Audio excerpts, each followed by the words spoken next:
Hello everyone, good morning all of you. Welcome to maths वाला by Ranjeet Verma. आज हम basically बात करेंगे नेक्स्ट मल्टीपल चॉइस क्वेश्चंस, जो हमारे लिए बेहद ही मोस्ट इंपॉर्टेंट क्वेश्चंस और इंटरेस्टिंग है। इसलिए है क्योंकि इसमें ये सारे क्वेश्चंस पेपर में आए हुए हैं, तो इसलिए आप लोगों से निवेदन है कि आप इसे बाकायदे से अच्छे से देखिए और इसी पैटर्न पर आपके बोर्ड के पेपर में आने वाला है। तो इसलिए आप लोग से निवेदन है कि इसे आप बहुत ही ध्यानपूर्वक अच्छे से देखें। कहीं पर भी कोई भी बारीक डाउट लगे तो कमेंट सेक्शन में लिखना नहीं भूलेंगे। ओके मेरे भाई बहन, तो चलिए सब स्टार्ट करते कंटिन्यू करते, ध्यान दीजिएगा। क्वेश्चन आपके पास है, क्वेश्चन नंबर 1 लिखा है in the given figure Q R is a common tangent. यहाँ दिख रहा है आपको Q R a common tangent है to a given circle. Tangent at T meets Q R at P. ये आपका टी पॉइंट है सर, ये टेंजेंट, दोनों सर्कल का टेंजेंट है आपका पी टी।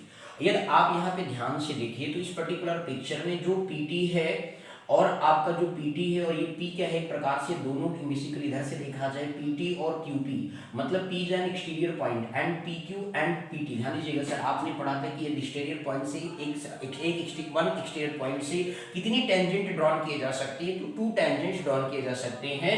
तो इस तरीके से आपका जो PT है वो PQ के क्या होगा सर, बराबर होगा। PT जो है वो किसके बराबर होगा, PQ के बराबर हो गया, क्योंकि ये कहां से बोला जा रहा है, tangent from length of tangent from exterior point are equal. Length of tangent from exterior point, ठीक है, आर क्या होता है, इक्वल होता है। मींस लेंथ ऑफ जो टेंजेंट होता है किसी भी एक्सटीरियर पॉइंट से आपका क्या होगा सर, इक्वल होगा। ऐसा आपने थ्योरम नंबर 2 में पढ़ा था। ओके, तो इस तरीके से PT बराबर PQ हो गया, दैट मींस कितना आ गया, 5.5 सेंटीमीटर आ गया। आपसे पूछा गया लेंथ ऑफ QR क्या होगा। अब यहाँ पे जरा देखिए, अब ये अब छोटे स्मॉल ये बड़े सर्कल में हो गया सर। एक स्मॉलर सर्कल की यदि आप बात करते हैं तो उस केस में यदि आप ध्यान से देखें तो आपका जो PT है वो किसके बराबर हो जाएगा, PR के होगा। क्योंकि PT जो है, अब आपका ये एक 10 P पॉइंट, इसके लिए भी P एक्सटीरियर पॉइंट है, तो PR और PT क्या होगी सर, इक्वल होगी। और इसकी वैल्यू भी कितनी आ गई, 5.5 सेंटीमीटर ही आ जाएगी, क्योंकि PT की वैल्यू आपने निकाल दिया है और आपको PQ की गिवन था, तो वहां से इसका रिलेशन है, यहाँ क्लियर हो गया। तो आपने यही सीखा कि length of tangent from exterior point से क्या होता है, on a circle are equal होता है। ओके, अब इसके बाद आपसे पूछा गया सर QR पूछा है, तो QR आप निकालेंगे तो QR क्या हो जाएगा, PQ प्लस क्या हो गया सर, QR हो गया, बोलिए PR हो गया। ठीक, तो ये भी आपका 5.5 सेंटीमीटर है और PR भी जो है आपका कितना, 5.5 सेंटीमीटर। दैट मींस क्या हो गया, 5.5 करेंगे तो कितना आएगा, 11 सेंटीमीटर जो है आपके पास टोटल आपका लेंथ ऑफ QR आ जाएगा। देखिए ऑप्शन में कहीं दिख रहा है, जी हाँ बिल्कुल दिख रहा है, C option is the right answer. Okay, तो इस तरीके से ये क्वेश्चंस आपको क्या करना था सर, सॉल्व करना था। कहीं पर कोई डाउट है तो कमेंट देखो सर, बिल्कुल बारीकी से सीखना है। क्लियर हो गया कि नहीं। आगे नेक्स्ट क्वेश्चन देखिए, बड़ा अच्छा सा दिख रहा है सर पिक्चर में। आगे लिखा है sir find the area of circle in given figure. अब आपके पास जो है एरिया ऑफ सर्कल आपको फाइंड आउट करना है। क्या फाइंड आउट करना, area of circle find out करना। बात ये सर कैसे करेंगे, मैंने कहा बड़ी सिंपल से करेंगे भाई। आपने पढ़ा है, थ्योरम नंबर 1 पढ़ा था कि बेसिकली सर्कल के सेंटर से यदि आप टेंजेंट पे बेसिकली लाइन ड्रॉन करते हैं वो ऑलवेज कैसा होता है, परपेंडिकुलर होता है। क्या होता है सर जी, परपेंडिकुलर होता है। यदि परपेंडिकुलर है तो इसके ठीक सामने की जो लाइन वो क्या होगा, हाइपोटेनस होगा। आप इसको क्या कर सकते हैं, ये आपका परपेंडिकुलर है। यदि आप इस तरीके से देखें, ये आपका एक्यूट एंगल यदि ये है तो ये आपका परपेंडिकुलर हो गया और ये क्या हो गया सर, बेस हो गया। बोलो क्लियर है कि नहीं। अब इस तरीके से हाइपोटेनस, तो दैट मींस आपने पढ़ा इन ट्रायंगल OA, इसको मान लीजिए B पॉइंट है। इस तरीके से OAB में यदि आप बात करें ट्रायंगल OAB में, तो आपके पास OA मतलब क्या हो जाएगा सर जी, OB का स्क्वायर जो हो गया मींस हाइपोटेनस का square equal to perpendicular square plus base square. ये आपने पढ़ा सर पाइथागोरस थ्योरम में। क्या पढ़ा है भैया, पाइथागोरस थ्योरम में पढ़ा है। तो अब इस तरीके से जो OA मतलब OB का स्क्वायर पर मींस हो गया परपेंडिकुलर और बेस का स्क्वायर हो गया मेरे भाई बहन। तो आपके पास OB square and OA square plus क्या आ गया, AB का स्क्वायर आ गया। अब यहाँ पे OB आपको गिवन है सर 8 का स्क्वायर हो गया सर। आप यहाँ पिक्चर में देखिए OA निकालना है मेरे भाई, रेडियस पता चल जाएगा तो एरिया निकल जाएगा। सर्कल का एरिया आपने तो पढ़ाई होगा, पाई आर स्क्वायर। ओके, तो OA स्क्वायर AB को जरा देखिए पिक्चर में भैया 6 दे रखा है भैया, 6 का स्क्वायर कर दिया, 8 8 64 हो गया आपका OA स्क्वायर हो गया और 6 6 कितना हो गया, 36 हो गया मेरे भाई बहन। तो आपका ये इधर आ गया 64 माइनस कितना हो गया, 36 बराबर क्या आ गया सर, OA स्क्वायर हो गया। अब यहाँ पे माइनस कर दिए, 14 में से 6 जाएगा तो 8 आएगा, 5 में से 3 गया तो 2 आ गया। OA स्क्वायर कितना आ गया आपके पास, 28 आ गया। दैट मीन स्क्वायर रूट के लिए देखिए सर, इसका प्राइम फैक्टर करें 2 2 जा एंड 7। तो अब यहाँ पे आप देख रहे हो सर जी क्या बन गया सर, 2 का पेयर बन गया 7। तो इस तरीके से OA बराबर क्या बन जाएगा, 2√7 सेंटीमीटर आ जाएगा। बोलो क्लियर हो गया। तो इस तरीके से आपने OA की वैल्यू को ऑब्टेन कर लिया मेरे भाई। 2 × 2 पेयर फॉर्म में हो गया, तो इस तरीके से स्क्वायर रूट से 2 बाहर आ गया, 7 रूट में ही रह गया, बेचारा अकेला था, अनपेयर्ड था। बात समझ में आई कि नहीं। अब हमको क्या बताना है सर, एरिया बताना है। एरिया ऑफ सर्कल आपने पढ़ाया सर क्या होता है, पाई आर स्क्वायर होता है। एरिया ऑफ सर्कल क्या होता है, पाई आर स्क्वायर। पाई की वैल्यू तो पाई में देखिए आंसर में सब पाई लगा होगा तो कोई दिक्कत की बात नहीं, 2√7 लिख लो भैया। 2√7 का क्या है sir, whole square into centimetre का स्क्वायर, क्योंकि O is the radius of the circle, तो 2√7 आ चुका है। बोलो क्लियर है कि नहीं। अब इस तरीके से 2 2 जा 4 4 7 या 28 पाई सेंटीमीटर स्क्वायर, तो ये एरिया ऑफ सर्कल आपको यहाँ पे भी ऑप्शन सी नजर आ रहा है मेरे भाई बहन लोग। बोलो क्लियर हो गया कि नहीं, कोई दिक्कत। ओके, नेक्स्ट क्वेश्चन की तरफ फर्दर मूव करेंगे। बस आप ध्यान से देखते रहिए, बिल्कुल बारीकी से क्वेश्चंस को ऑब्जर्व करते रहिए। कहीं पर कोई दिक्कत आए तो कमेंट सेक्शन में लिखना नहीं भूलेंगे मेरे भाई बहन लोग। बस ध्यान से बारीकी से आप देखते चले। काफी अच्छा और इंटरेस्टिंग क्वेश्चन है, बस आपको केवल बारीकी से क्वेश्चंस को समझने हैं, परेशान कहीं पर भी आपको होने की जरूरत नहीं है। बस ध्यान से आप देखते चलिए। नेक्स्ट क्वेश्चन की तरफ फर्दर बढ़ते हैं, ध्यान से बस आप देखते रहिए और समझते रहिए। नेक्स्ट क्वेश्चन आपके सामने लिखा है इन फिगर, जो भी कुछ लिखा भैया देख लेते हैं। चलो आ जाओ, क्या लिखा है question. In figure if O is the centre of a circle, देखो भैया O is the centre of circle, ठीक है। AB is a chord, picture में देखो भैया AB is a chord and आगे बोला एंड द टेंजेंट AT, देखो भैया AT टेंजेंट है इस सर्कल पे। Okay sir, at point A point मतलब ये मतलब पॉइंट ऑफ कांटेक्ट हो गया। ये क्या हो गया सर, पॉइंट ऑफ कांटेक्ट हो गया मेरे भाई लोग, मेरे भाई बहन लोग, बात समझ में आ गई। Makes an angle of 30 degree, लो भैया साहब ये बना रहे हैं 30 डिग्री। अच्छा जी, तो विद द कॉर्ड है मतलब कॉर्ड से 30 डिग्री टेंजेंट के बीच ही, मतलब टेंजेंट लेंथ और ये कॉर्ड के बीच में 30 डिग्री आ रहा है। तो बताइए रिमेनिंग एंगल OAB कितना होगा। देखो कितने मजे की बात क्वेश्चन पूछी है आपने। अभी प्रीवियस क्वेश्चन में कहा कि भाई साहब सर्कल के सेंटर से जो पॉइंट ऑफ कांटेक्ट पे लेंथ होती है वो हमेशा क्या होता है, परपेंडिकुलर होता है टेंजेंट पॉइंट पे। तो इस तरीके से OA इज परपेंडिकुलर का हो गया भैया 80। बोलो क्लियर हो गया। तो इस तरीके से थ्योरम नंबर 1 से तो आपके पास कितना हो गया, यहाँ पे आप लिख सकते हैं एंगल OAB और प्लस एंगल क्या लिख सकते हैं मेरे भैया लोग, जरा देख लो आपका मींस जो है BAT, जो भी लिखना चाहो BAT बराबर कितना हो गया, 90 डिग्री हो गया। आपको OAB फाइंड आउट करना, देखो सर बिना पेन चलाए भी कर सकते हो, लेकिन हम आपको एक्सप्लेन कर रहे हैं इस वजह से लिख दे रहे हैं मेरे भाई बहन लोग।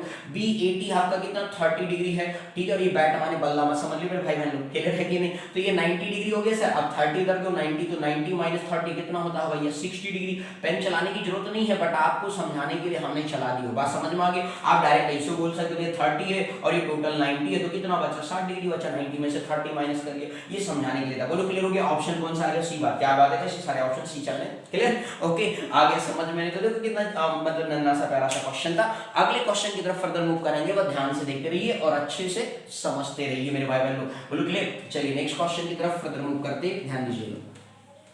आपके पास नेक्स्ट क्वेश्चन है, क्वेश्चन नंबर 4 है, आपके सामने लिखा हुआ है, ध्यान से बस आप देखिए और अच्छे से क्वेश्चन को बेहतरीन तरीके से समझिएगा। लिखा हुआ है sir from a point Q, अरे बाप रे भाई, फ्रॉम ए पॉइंट, लो भाई बड़ा सा सर्कल बना लेते हैं अभी। From a point Q the length of the tangent to a circle is 24 centimetre. Means एक पॉइंट P है और लेंथ ऑफ Q है, लेंथ ऑफ टेंजेंट, ठीक है भैया, मान लो इसे P पॉइंट मान लेते हैं, इसका डिस्टेंस देना है 24 सेंटीमीटर। आगे ओके भाई, and the distance of Q from the centre is, मतलब मान लीजिए सर्कल का सेंटर भाई O है, उससे उसकी दूरी कितनी है भैया 25 सेंटीमीटर है। कितना मेरे भाई बहन 25 सेंटीमीटर है। अब इस तरीके से भाई ने आगे बोला है, क्या बोला है गुरुजी, जल्दी बोल दो जल्दी। हाँ, and the distance of Q from the centre is 25, the radius of the circle. लो भैया रेडियस पूछ लिया, मिला दो जल्दी से भैया। रेडियस ऑफ द सर्कल बताओ क्या होगा, क्वेश्चन मार्क हो गया सर, मतलब OP बनाना है, ठीक है।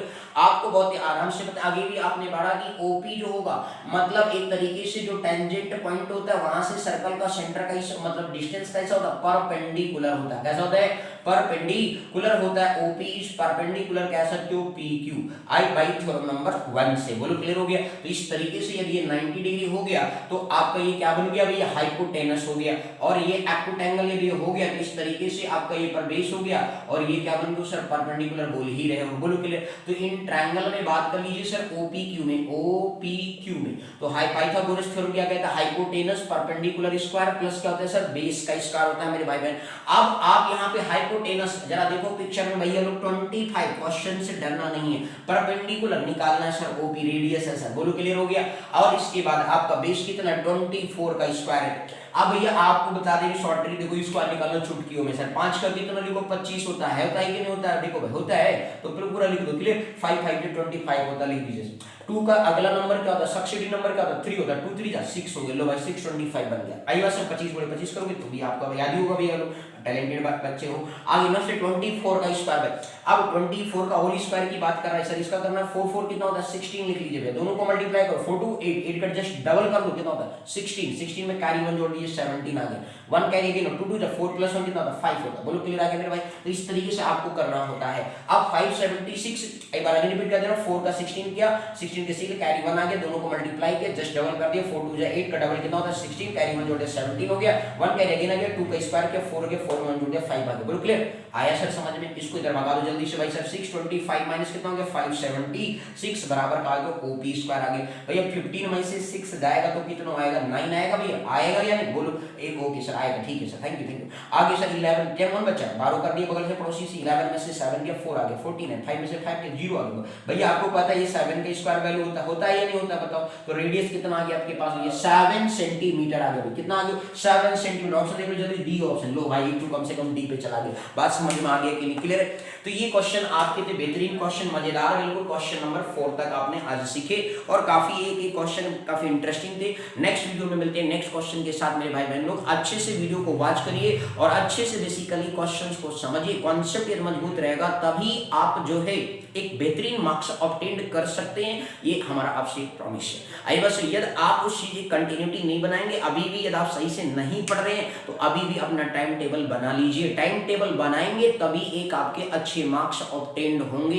यदि आप टाइम टेबल के साथ नहीं पढ़ेंगे तो आप एक अच्छे मार्क्स की तरफ नहीं जा पाओगे मेरे भाई बहन। यदि आपके लाइफ में आपको ये चाहिए कि हमें एक हमारे मतलब बोर्ड के पेपर में एक अच्छा मार्क्स ऑब्टेन हो जाए तो उसके लिए आपको क्या चाहिए, उसके लिए एक टाइम मैनेजमेंट करना सीखिए, टाइम को सही तरीके से यूटिलाइज करिए और अच्छे से हर एक सब्जेक्ट को एक टाइम टेबल बनाइए। मैथ को इतना देर पढ़ना है, साइंस को इतना देर पढ़ना है, एसएसटी को इतना देर पढ़ना है, इंग्लिश को इतना देर पढ़ना है, हिंदी को इतना देर पढ़ना है और कंप्यूटर को भी पढ़ना है, क्योंकि हर किसी का इक्वल वेट है, 100 मार्क्स है। तो इस वजह से आपको बहुत ही बेहतरीन तरीके से ये सारे मतलब एक टाइम को बना करके अच्छे से पढ़ना चाहिए। जो आपको बहुत वीक लगता है उस पर ज्यादा काम करिए, उससे डरिए नहीं, डर करके तो कुछ हासिल नहीं होने वाला, काम करना पड़ेगा, काम करना पड़ेगा तो मेहनत करना पड़ेगा। समझ में आ गया, मेहनत करोगे तो काम होगा और मेहनत नहीं करोगे तो काम नहीं होगा। यही बात समझ में भाई बहन लोग। तो इसलिए आप लोग से निवेदन है कि जो भी भैया बहना लोग अभी नहीं पढ़ना शुरू किए हैं कृपा करके पढ़िए, जिससे कि एक अच्छे मार्क्स ऑब्टेन करिए। ये मैथ्स वाला भी केवल आपको मैथ पढ़ा रहा है, क्लास 10 का जितना भी बेसिकली क्वेश्चन है एनसीईआरटी में वो सारा हमने सिखा दिया है। वो जाकर के चैनल पर विजिट करके आपको लाइन से मिलेंगे हर एक चैप्टर की वीडियो। आई बात समझ में नहीं मेरे भाई बहन। और मल्टीपल चॉइस क्वेश्चन भी लगभग हमने 10 तक चल रहे हैं, मतलब 9 तक कवर कर दिया है। आई बात समझ में नहीं, इतना भी आप सीख लेंगे 80 में 80 पेपर में फोड़ के आएंगे, 80 में 80। आई बस एक भी क्वेश्चन कठिन नहीं लगेगा, ये मेरी गारंटी है। बात समझ में आ गई भाई। अभी बस अपने दावे के साथ 7 साल के एक्सपीरियंस से बोल रहा हूं। बस आप लोग से निवेदन है कि कृपा करके अच्छे से पढ़े। बात समझ में आए मेरे भाई बहन, बोलो क्लियर हो गया। Okay sir, thank you so much for watching this my video. नहीं अभी लाइक सब्सक्राइब करें, जल्दी से सब्सक्राइब करें, जिससे कि आप डे बाय डे का वीडियो पाते रहे और अच्छे से पढ़ते रहिए। और अच्छे से मैंने कहा ना फुल में फुल चलना है तो मैथ्स वाला की बात को मानना पड़ेगा, तभी आप 80 में 80 ऑब्टेन करेंगे, ये मेरी गारंटी। बात समझ में आ गया sir, thank you so much for watching this video, thank you.